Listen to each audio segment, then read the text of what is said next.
kasi yung bandang tapos umano siya hanggang dito. Kailan pa ho? Ano pa to eh, kasi nung simula, nung umpisa ako, nadulas ko kasi ako.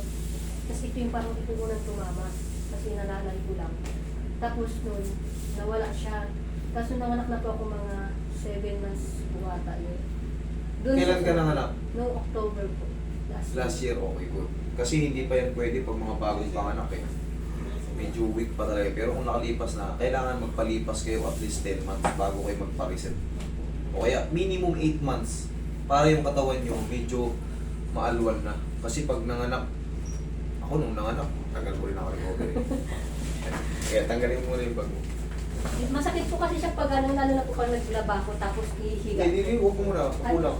Tandaan nyo, syempre pag nanganak kayo, o sabihin na natin nabuntis pa lang kayo, dito yung umiimbak yung bata. Bubo kaya mga pelvis nyo, bubo kaya mga yan o, sa mga yan. Siyempre magkakaroon ng bata. Pag 7 months na, 8 months, 9 months, pabigat na ng pabigat yung bata. Malaking posibilidad na makukompress yung mga disc nyo, mag-aangatan yung mga ano. Kasi bumubo yung sipit-sipitan nyo eh. Ngayon, minsan hindi nakakabalik yun. Kaya kailangan yan, ibalik. Okay, usog ka rito. Yan. Pero, bago kayo magpa-reset ng ano, kailangan yung katawan nyo ay ready na. Kasi baka mamaya, iba yung kalabasan. Mga yayat kayo, ma-stress kayo. Mamaya, sobrang lakas ng take ng ginawa sa, kumbaga, sobrang lakas ng bigay sa balakang nyo. Iba yung kalabasan. Kaya tayo. Kaya kailangan nakapahinga muna yung katawan nyo. Higa kang patagilid. Masakit po kasi pag tinatagilid ko eh. Mamaya mo subukan. Sige, tumagilid ka, saan masakit? Dito po pag sa kaliwa. Yan, masakit yan? Dito. Oo, Tapos lalo sige. po pag tumitihaya ako. Pag tihaya ka rin, subukan natin. Yan, sakit? Masakit po yung dito niya. Masakit ha? O, sige, tagilid ka ngayon. Yan, ganyang posisyon. Okay kung ganito. Opo, pero Okay. ito pa rin masakit pa rin siya. Sakit pa rin. Tingnan natin mamaya.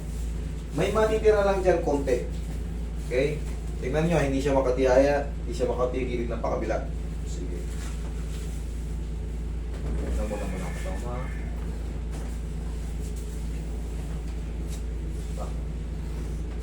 Kabilang side.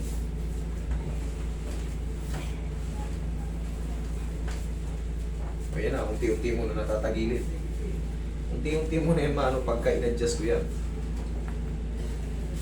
Okay, pa. Mamaya yung pinaka-stress mo na lang yun sa balakang. Yung parang pinaka-trauma, Opo. pinag-alisan ng sakit. May konting alay pa. Pero okay lang yun. In a few days, wash out na yan. Relax lang.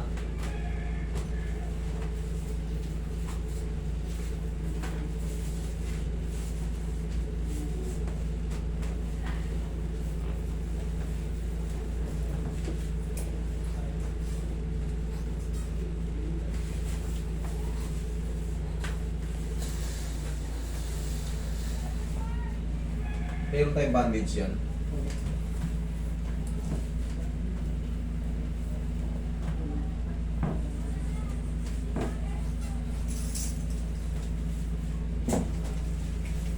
Okay, tiyan ka lang ha.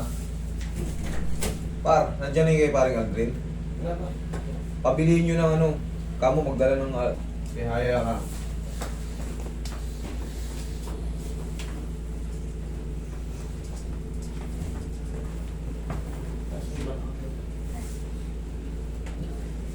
Yan, lagay sa dibdib yung kamay. Yan, relax na.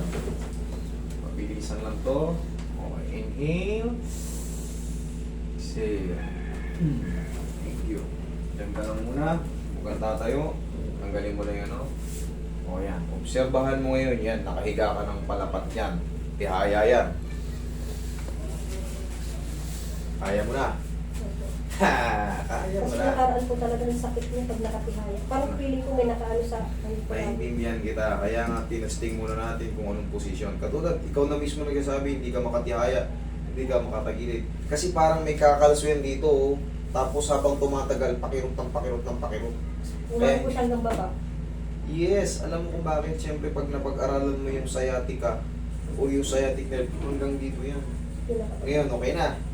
Nakakalatag ka na. Oh, ayos. Thank you.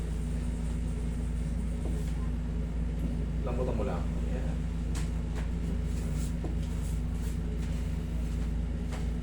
Isa lang ang gagawin mo ngayon. Sabihin mo sa mister mo o sa kasama mo sa bahay, wag na mo, hindi po, sabi ni master, wag daw muna ako magbuhat ng mabigat. Okay? Wala po kasi kami lang po ng anak ko yan sa bahay. Patay. Wala po. Gaano kalaki yung anak? Sorry Gaano kalaki yung anak mo? Pag-1 year pa lang po sa October. Mabigat siya? Hindi naman po masyado. Okay. Tandaan mo, pag bubuhati mo yung anak mo, tulong mo to ha. Huwag mo siyang kukunin na nakauna yung isang anong, susumpong ulit yan, maniwala ka sa akin. Sa pagbubuhat lang, susumpong ulit yan. Huwag mong bubuhatin yung anak mo na nakauna yung isang payo. Maraming beses ko ito binibilin. Kasi yung iba, tabo nga lang eh. Ginan niya, no? Sumakit ka agad. Tandaan nyo, ayan o. Okay? Tsaka mo bubuhatin. Okay? Kasi hindi mo naman pwedeng hindi buhatin. Iiyak yan. Hindi mo pwedeng hindi yakapin yan. Iiyak yan. Kaya naiintindihan ko kayo. Kaya tinuturuan ko na lang kayo kung anong diskarte. Kasi meron diyang naiipit. Ngayon, natanggal ko yung umiipit. Ayoko nang bumalik kayo sa dati. Okay? Sige, upo kayo. 1 to 2 days parang may kutik-kutik pa yan. Pero 3 to 4 days pataas, unti-unti mong mararamdaman na pawala na ng pawala yan. Okay? Tapos, Pero ngayon pa lang, naramdaman mo naman. Alam mo na yung ano, di ba? May changes na kagad. kasi sabi ko talaga pag tumitihaya ako, hindi ko talaga matihaya na matagalan po. Kasi masakit siya. Yes, naiintindihan kita. Parang may Kalso. kalso sa may bandang piki ko.